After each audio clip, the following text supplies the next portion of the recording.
Bir yigit zino qiladi. Hali qiz homilador bo'lib qoladi. Homiladorligini bilib qolgandan keyin hali qizni akasi izlab buni topib kelib, urib, dabdala qilib o'ldirmoqchi bo'ladi. Shunda hali yigit aytadiki, "Vallohi ma fa'altuha." Allohga qasamki, men bu ishni qilmaganman. Men seni tanimayman deydi. Tanadi. Hech qanday guvoh yo'q, hujjat yo'q, hech narsa qila olmaydi, hali yigit qaytib ketadi. Endi hali bola aytayaptiki, bir necha yil o'tgandan keyin bir kun ishdan kelsam, uyda onam yerda behush yotibdilar. Bir o'zlariga keladilarda, yana hushlardan ketadi. Yana bir o'zlariga keladi. Nima bo'ldi onajon desam, bitta so'zni takrorlayveradilar.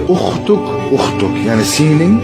Nima bo'ldi singlingga desam, singling homilador bo'lib qoldi. Oila qurmagan. Qanday qilib? Qo'shnimiz falonchidan chiqdim vajohat bilan deydi, haligini o'ldiraman deb. Men bir necha yil avval bir oilaga ichgan qasamim o'zimga qaytdi. Hali qo'shnim aytdiki, "Vallohi ma fa'altuha." Allohga qasamki, men bu ishni qilganim yo'q. Tuhmat bu. Sening homilador bo'lgan bo'lsa, men hech narsadan xabarim yo'q. Hujjat yo'q, guvoh yo'q, dalil yo'q, hech narsa qila olmay qaytib chiqadi. Ana endi o'tadi bu davr, o'zi bir kun uylanadi. Uylangandan keyin to'y kechasida uyiga kirsa, ayoli g'alati holatda yig'lab o'tiribdi. Keyin aytadi, "Tekshiring, nima bo'ldi?" desa, "O'tiring, sizga muhim gapim bor." "Nima gap?" deydi. "Hozir shunga kelishaylik. Nima bo'lsa bo'ldi. Rozi bo'lsangiz hayot kechiramiz, rozi bo'lmasangiz o'zingiz bilasiz." Yigit hayron.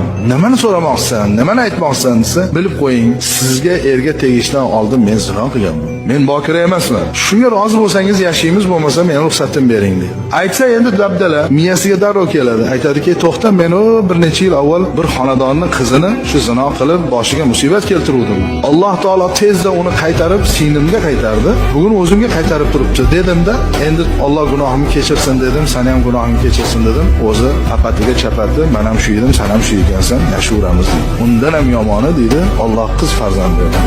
7 yoshga yetganda bir kun kirsam, qizim yig'lab o'tiribdi, onasi rangida rangi yo'q. "Nima bo'ldi?" desam, "Qizingizni bavvob deydi, arablarda, ya'ni xizmatkor deydi. Eshik oldidagi bavvob noto'g'ri harakatlar qildi.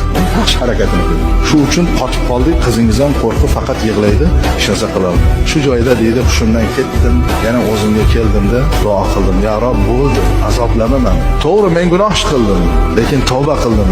To'xtat menga bo'lgan azoblaringni" deb Allohga yolvorib yig'ladim deb o'zini hayotini aytib beryapti. Shu uchun fiqhda qoida bor. Sen bir insonni eshigini qanday taqillatsang, kuni kelib sen ham eshigingni xuddi